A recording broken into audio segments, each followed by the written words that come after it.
Regarding the issue of gelatin or the likes of it, I think they have something like collagen and maybe glyceride or whatever.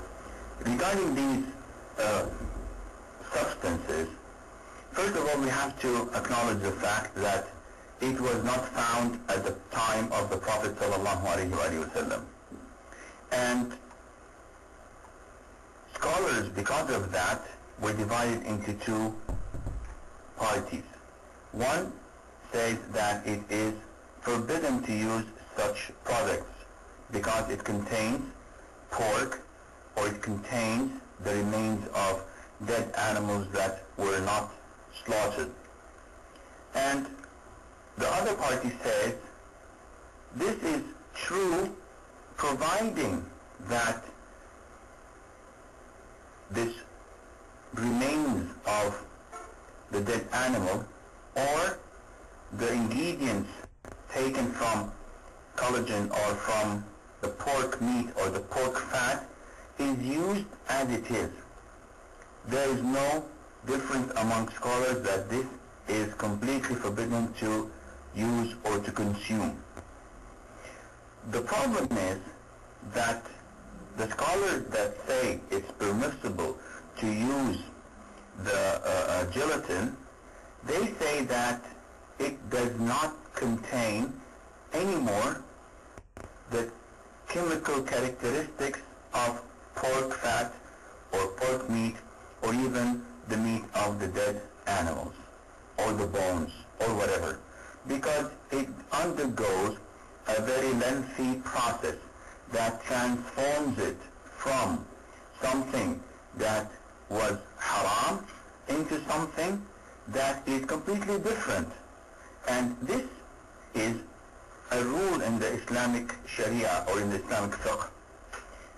Assume that we have water, and the water turned, which is pure by nature, and this water turns into another substance that is impure, that is najis. Would we still insist on treating it as its first substance it was, which is water? Definitely not. If a person drinks water and the byproduct of his drinking is urine, so does anyone say, well, we have to treat this urine as its origin, which is pure and which is water? Definitely not. Likewise, if you look at grape juice is pure and is permissible. If it turns by itself or by our own doing into wine, into an intoxicant, it becomes najis and it becomes impure for us to consume or to use. We have to dispose of it.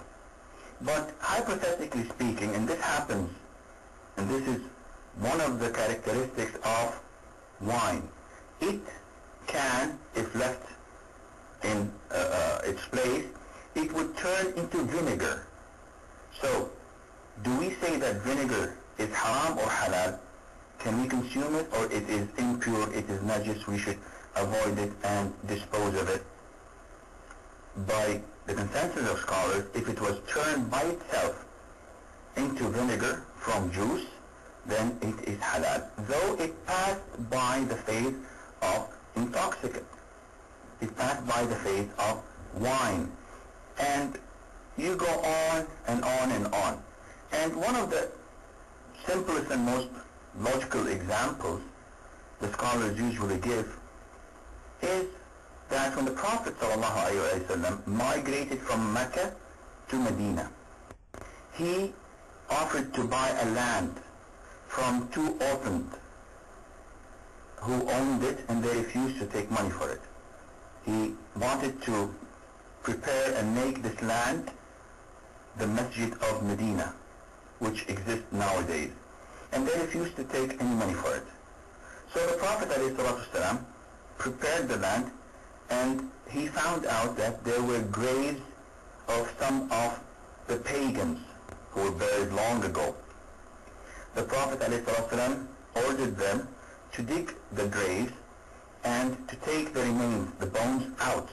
But he did not order them to take the soil that surrounded the graves or the corpses, which means that the soil itself is pure, and all what he had to move were the bones.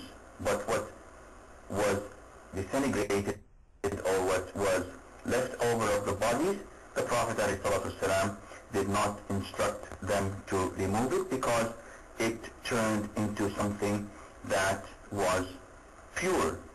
And finally, scholars also give the example of a dog falling into a pit that they prepare and make salt in.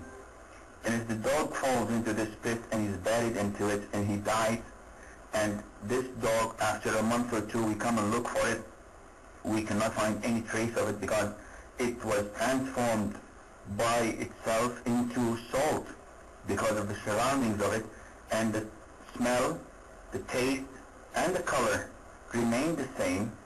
This means that the dog was 100% transformed into salt, and this makes it pure, and Allah Azza wa Jal knows best.